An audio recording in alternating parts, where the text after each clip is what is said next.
Las Vegas Hilton, November 1972. In the middle of rehearsal, Priscilla stood up, ready to walk away for good. The band fell silent. Elvis lowered his mic, eyes locked on her. Then he whispered something so quiet, only she could hear it. What he said that night would haunt her forever. The sound of brass horns filled the ballroom at the Las Vegas Hilton. It was late, close to midnight, and the air was thick with cigarette smoke and static from the amplifiers. Elvis Presley stood center stage, microphone in hand, a towel hanging around his neck. He was rehearsing for his upcoming winter residency, one of the biggest of his career.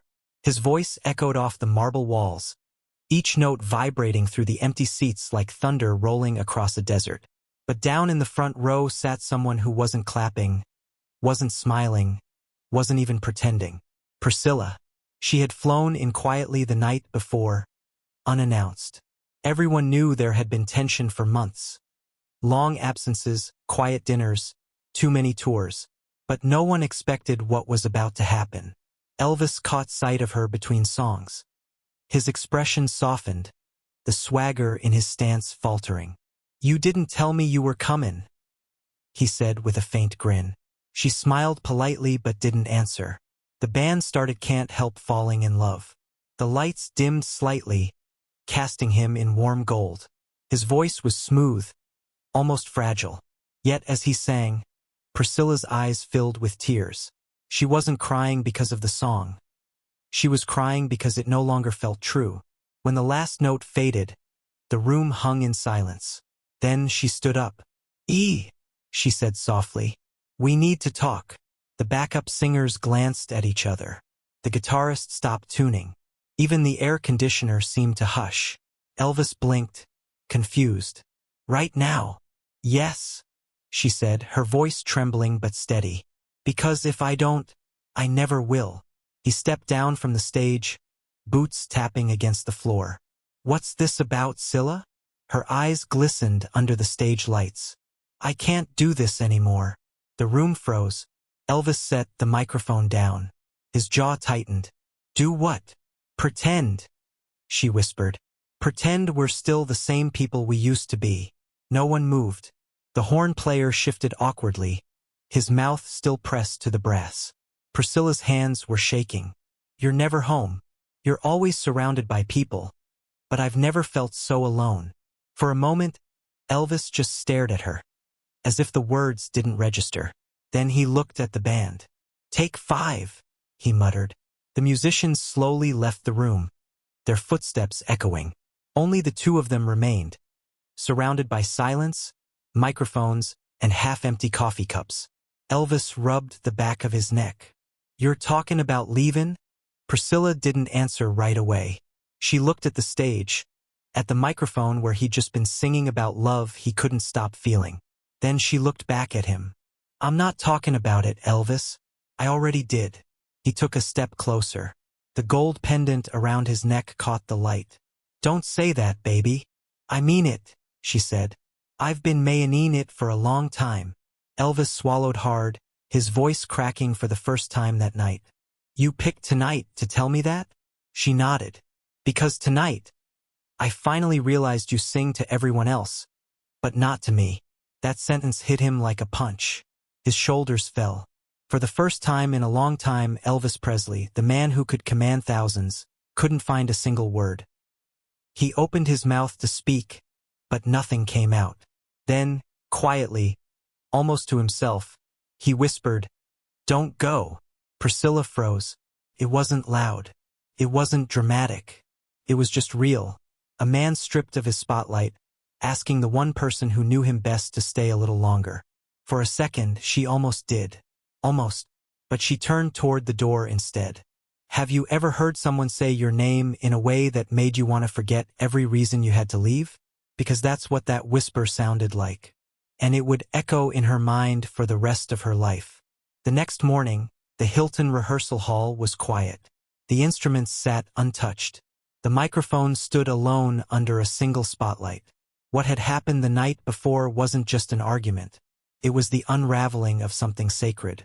Priscilla hadn't come back. She'd left early, catching a morning flight to Los Angeles. No note. No goodbye. Elvis stood by the window of his suite, robe open, coffee untouched, watching the desert sun creep over the strip. The curtains swayed in the air conditioning, and for once, the city outside felt louder than his own voice. Charlie Hodge knocked softly on the door. "You okay, E?" Elvis didn't turn. "You ever wake up and realize you lost something before it even left?" Charlie frowned. "She just needs time." Elvis shook his head. No, Charlie. "She needed me, and I gave her a show instead." Downstairs, the crew carried on as usual, adjusting spotlights, tuning guitars, marking stage positions. But the king wasn't coming down. He just sat there, staring at the half-open Bible on his nightstand, the same one Gladys had given him when he was 21. He read the same verse over and over again. "Where your treasure is, there will your heart be also." He whispered, "Guess I put mine on stage." Priscilla, meanwhile, sat alone in her hotel room in Los Angeles. The phone on the nightstand kept ringing, Colonel Parker, mutual friends, even reporters sniffing for gossip. She ignored them all. She opened her diary and began to write. Her handwriting shook as she wrote. "He looked at me like I'd broken something in him, but he broke it first." She stopped, pressing the pen against the page, then wrote again. "He doesn't sing to me anymore." Outside, the city buzzed with neon and noise, but inside her room, it was as quiet as a church. She turned on the radio, hoping to drown the ache, but the song playing made it worse. "Can't Help Falling in Love." She froze, turned it off. Silence again. Meanwhile, back in Las Vegas, Elvis finally returned to the stage that evening. The band cheered lightly when they saw him, trying to mask the tension. He didn't say a word. He just walked to the microphone, nodded at the orchestra, and started singing. But the notes were off. His timing slipped. He forgot a lyric halfway through Always on My Mind. Charlie looked up from his guitar. "You want to take a break?"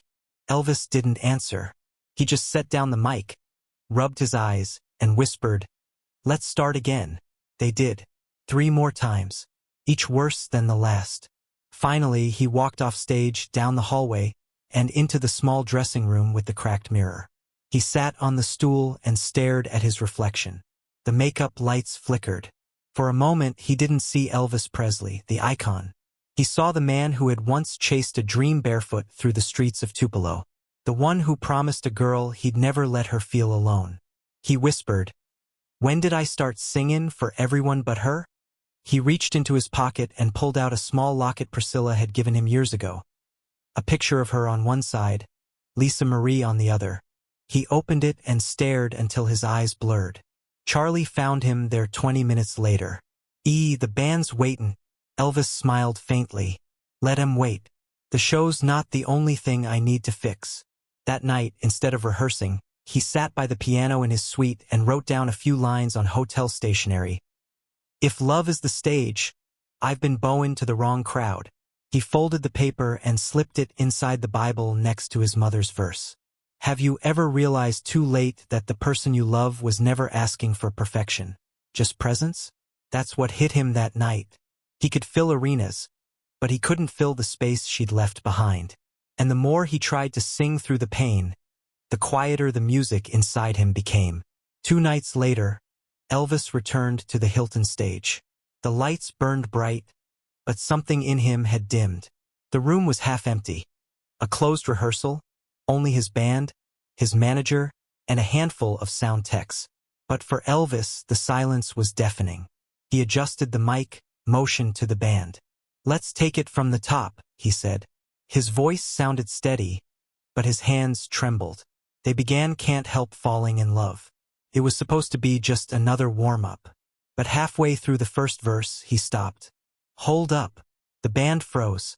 The last chord echoed through the ballroom. Elvis glanced toward the back of the room. Standing in the shadows near the exit door was Priscilla. No one had noticed her come in. For a few seconds, they just looked at each other. The kind of silence that makes every other sound disappear. He lowered the mic. "You came back," he said softly. She didn't move. "Only for a minute." His voice was almost a whisper. That's all I need. He motioned for the band to start again. Slower this time. The brass section softened. The drums barely touched. He began to sing. But it wasn't like before. It wasn't polished, or rehearsed, or performed. It was stripped bare. His voice cracked halfway through the verse, and he didn't care. The lyrics came out like a confession. Take my hand. Take my whole life too. Every note seemed to hang between them, trembling in the air. Priscilla sat down quietly in the same front row seat as before. She couldn't look away. Halfway through, she wiped a tear. He saw it, and his own eyes glistened. When the song ended, the room stayed silent. Even the air conditioner paused. Elvis took a step off the stage. Then another. His boots echoed against the empty ballroom floor. He stopped right in front of her. They were close enough to hear each other breathe. He leaned in slightly and whispered something so soft, even the microphone couldn't catch it. No one else in the room heard the words. Only she did. Her eyes widened. He pulled back, waiting for her to speak, but she couldn't. She just stared at him, speechless. He gave a small, almost broken smile and turned back toward the stage. "All right, fellas," he said. "Let's run it again." But his voice cracked at the end, the mask slipping for just a moment. Charlie Hodge looked at the soundboard tech, confused. What did he say to her? The tech shook his head. Didn't catch it. But whatever it was, it froze her. Priscilla stayed seated until the end of the session. She didn't clap. She didn't cry. She just listened, her hands clenched together. When the final note echoed through the hall, she stood. Elvis turned, expecting her to say something. Instead, she whispered, "Goodbye, E." Then she walked out, quiet, composed, tears finally slipping as the door closed behind her.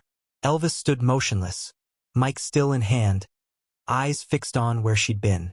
The band waited for him to say something, anything. But all he did was whisper, almost to himself, "Guess that's the encore." He set down the microphone and walked off the stage. Later that night, Charlie asked him again what he'd said to her. Elvis didn't look up. "Doesn't matter now." Charlie pressed. "You told her something. What was it?" Elvis finally met his eyes. "I told her the truth." Charlie frowned. "Which is?" Elvis's voice broke. "That I loved her too late." He walked away before Charlie could respond. Have you ever tried to fix something with words you should have said years earlier? That's what that whisper was, not a plea, not a promise. A confession made too late. And it would echo through the rest of his life like a song stuck on repeat. Because some things aren't meant for microphones. They're meant for moments like that, whispered between two people who already know the truth. When the rehearsal ended that night, no one spoke. The band quietly packed up, the sound crew rewound the reels, and the hotel lights dimmed to their midnight glow. But when the technician played back the tape, nothing. Silence. Not a hum, not a note, not even static. The machine had been running, the red light blinking the whole time. But somehow it hadn't recorded a thing. Charlie Hodge tapped the reels with his pen. "That can't be right." The engineer shrugged nervously. "It's all blank, like the sound never existed." When Elvis heard, he didn't flinch. He just said, "Maybe it wasn't meant to." Charlie frowned. "You don't want to try again?" Elvis shook his head. "Some moments, son. You don't rehearse twice." He walked off, leaving the machine still spinning, the empty tape hissing softly. The next morning, the rumor had already started spreading among the Hilton staff. The rehearsal that vanished. Some swore they'd heard faint echoes when they entered the ballroom the next day. A single verse playing from nowhere.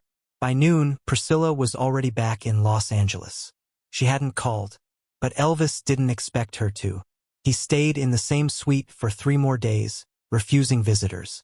The curtains stayed closed. His meals went untouched. At night, he sat at the piano, playing the same few bars of Can't Help Falling in Love. Over and over. Sometimes he'd stop mid-chord, close his eyes, and whisper, "You still hear me, don't you?" Downstairs, Charlie tried to keep things moving. "He'll be fine," he told the crew. "Give him time." But late that evening, One of the sound techs brought something up from the ballroom. A small reel of tape labeled, Take 7, November 17th. Wasn't this the blank one? Charlie asked. Yeah, the tech said. But listen. He hit play. First silence. Then, faintly underneath the static, came a breath. A whisper. One word. They couldn't make it out completely, but it sounded like, Scylla. Charlie froze. You hear that? The technician nodded slowly. Clear as day. They looked at each other. Neither spoke again. Charlie slipped the tape into his jacket and walked straight to Elvis's suite. He knocked once. No answer. He opened the door gently. Elvis was at the piano, head bowed, fingers hovering above the keys. Charlie said. I think you need to hear this. He placed the reel on the table and hit play. The faint whisper filled the quiet room. Elvis's eyes closed. His lips parted just slightly, like he was hearing something from another lifetime. When it ended, he didn't speak for nearly a minute. Then he said, Keep it safe. Charlie asked, You don't want to keep it yourself? Elvis shook his head. If I do, I'll never stop listening to it. He stood, walked to the window, and looked out over the glittering city lights. Let it disappear, Charlie. That's how it's supposed to be remembered. You're saying you want me to erase it? Elvis smiled faintly. No, I'm saying, I want it to live where memories live, half real, half gone. Charlie understood. He took the tape and left quietly.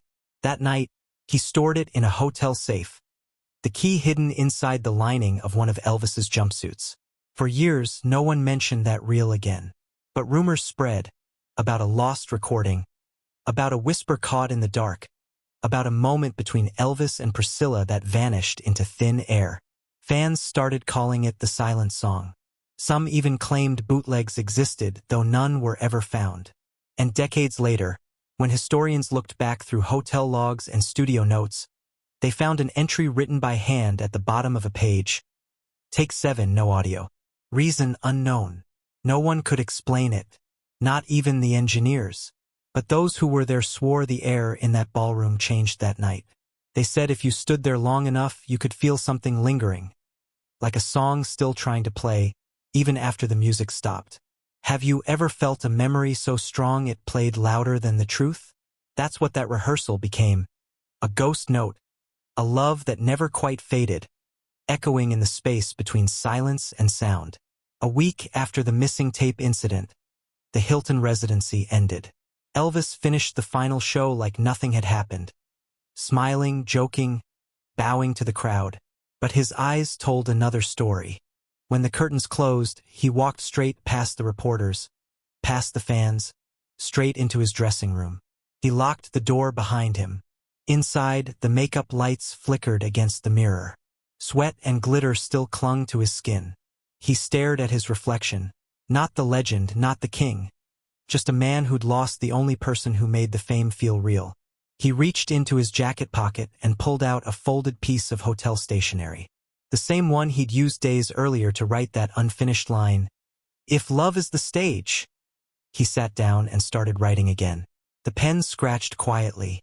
Scylla, if I could sing only once more, I'd sing the truth. That I was too proud to love you right, and too scared to lose you honest. Maybe the show was my prayer, and you were the answer I didn't deserve. He stopped, his hand trembling, then added, You were my stillness in a world that never stopped clapping. He folded the paper gently and tucked it into the back of his Bible, the same one his mother gave him, the same one that held a verse about treasure and heart. Downstairs, Charlie knocked. The car's waitin'. Give me a minute, Elvis said softly. When he finally came out, the Bible was under his arm. He said nothing about the letter. Days later, he left Las Vegas for Graceland. The mansion felt colder than he remembered. The halls echoed when he walked. Every room reminded him of something he couldn't get back. A laugh, a scent, a song shared between two people who weren't pretending yet. In her home in Los Angeles, Priscilla tried to move forward. Interviews, photo shoots, friends checking in. But her mind kept drifting to that night. The whisper, the way his voice cracked mid-song, the stillness afterward. Then, one afternoon, a package arrived at her doorstep. No return address. Inside was a familiar leather jacket, one she'd given him years earlier when he filmed Viva Las Vegas. And in its inner pocket, she found an envelope. The paper smelled faintly of cologne and cigarette smoke. Her name was written on it in looping, careful handwriting. Inside was that torn Bible page, the one from the Gospel of Matthew. And beneath the verse, written in ink, "Love doesn't end, Scylla. It changes shape." No signature. No date, just that. Priscilla sat on the floor, reading it over and over. She pressed the page against her heart and whispered, "I know." Outside, the sun was setting, orange light spilling across the room. She reached for her diary and wrote one final entry for that year. He didn't say goodbye. He said something better. He said love still lives somewhere, even if it's quiet. That night, she took the Bible page and placed it inside a small silver locket, the same one she wore during their wedding. It stayed there for decades, through interviews, through movies, through the long quiet years of memory. And when fans asked her in later interviews about the hardest part of leaving, she never mentioned the arguments or the distance. She only said, "It wasn't the leaving that hurt. It was knowing he still sang to me even when I was gone." Have you ever loved someone who kept speaking to you long after the words stopped? That's what the letter became. Not a message of regret, but a bridge between silence and forgiveness. Years later, when Graceland archivists found Elvis's Bible among his personal effects, they noticed something missing, one torn page, carefully removed. No one knew where it went. But some say, when you stand inside the Graceland meditation garden at sunset, you can still feel the air shift, like two souls finally finding the same song again. 40 years later, Las Vegas had changed. The neon signs had dimmed, the hotels had turned to glass towers, and the old Hilton had been renamed twice. But in 2015, a quiet auction was held in a back room of a memorabilia house just off the Strip. Lot number 112 caught everyone's eye. Unreleased Elvis material. Inside the sealed package was a yellowed sheet of hotel stationery, a reel of tape labeled Take 7, November 17, 1972, and a worn envelope marked Hilton Rehearsal Notes. When the auctioneer opened the bid, no one realized what they were really holding. The winning bidder, a collector named Henry Walsh, paid $18,500. He wasn't after fame, he was after history. Back in his studio, he carefully spooled the tape onto an old reel-to-reel player. As it began to spin, he leaned in, expecting to hear a rehearsal take of Can't Help Falling in Love. Instead, silence. At first, he thought the reel was blank. But 28 seconds in, there it was, faint breathing, followed by a whisper. One word. Scylla. Henry froze. He played it again. And again. The whisper never changed. It was almost like a voice coming from another room.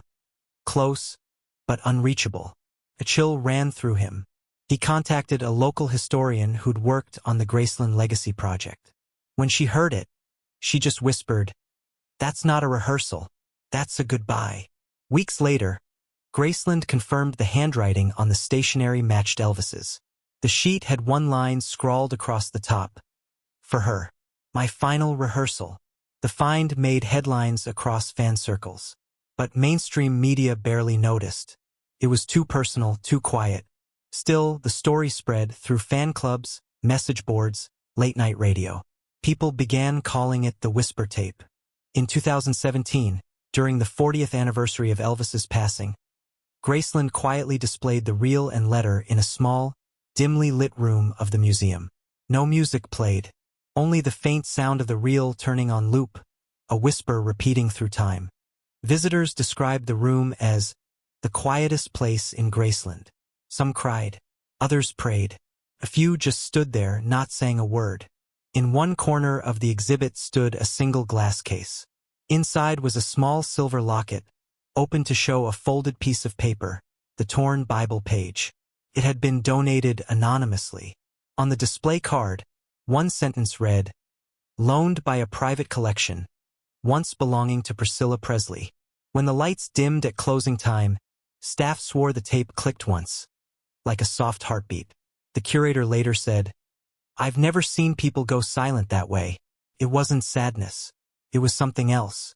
Like they'd just witnessed love refusing to die. Outside the museum, visitors took pictures of the plaque by the entrance. It read, November 1972, the whisper that outlived the music. Even now, fans gather every November in that hallway.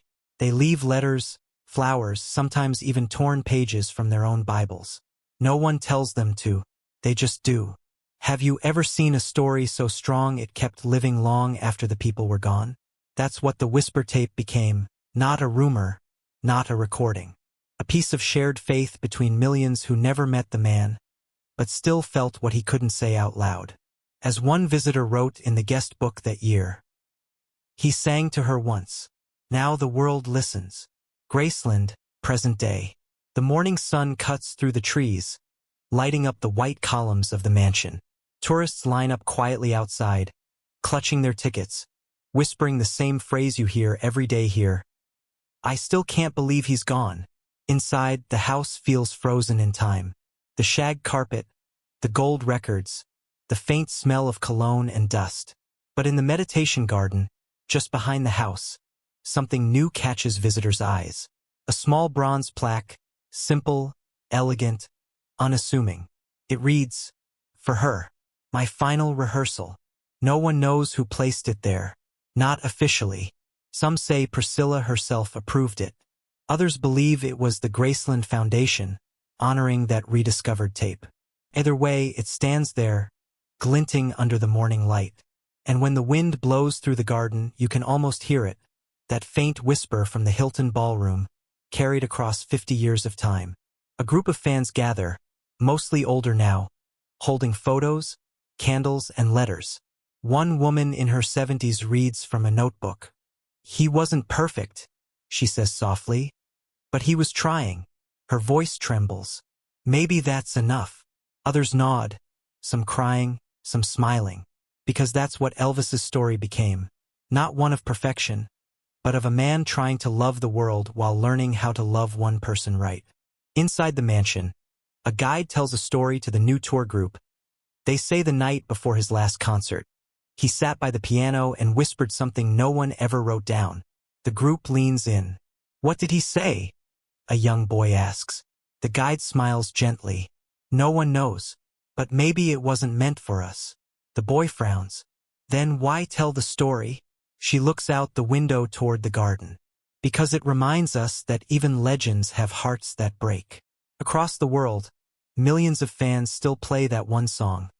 Can't help falling in love. They hum along without thinking.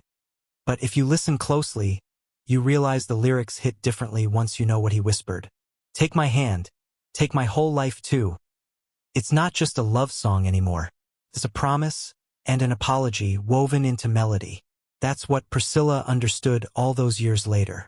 When she was asked during a 2017 interview about the exhibit, she smiled and said, People think that Whisper was an ending. But to me, it was the start of something that never stopped echoing.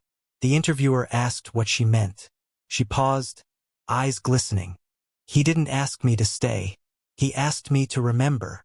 Those 6 words went viral online. Fans began using them as captions, tattoos, and memorial quotes. He asked me to remember, because that's what every love, even the broken ones, truly asks. Have you ever realized that the loudest parts of love aren't the songs, but the silences between them? Every year on the anniversary of his passing, someone leaves a single white rose beside that bronze plaque. Always the same kind of rose, always placed at dawn. No one has ever been seen leaving it. Some say it's a longtime fan. Others whisper it's someone closer. Someone who once sat in the front row of a Hilton ballroom and heard a man whisper her name one last time. But maybe the truth doesn't matter anymore. Because now, that story belongs to everyone who ever loved, lost, and learned to let go without hate. The whisper wasn't just between Elvis and Priscilla. It was between Elvis and us. A reminder that love, in all its brokenness, still leaves something behind. A note, a lyric, a trace of warmth in the silence. And if you ever stand in that garden, when the air is still and the wind brushes your hair just right, you might hear it too. A faint hum, a single breath, almost like a voice saying, I'm still here. If the story touched you, share it with someone who still believes love can outlive the noise. Because Elvis didn't just leave songs. He left proof that even silence can sing. And maybe tonight, when the world gets quiet enough, you'll hear it too. That soft whisper of love refusing to fade.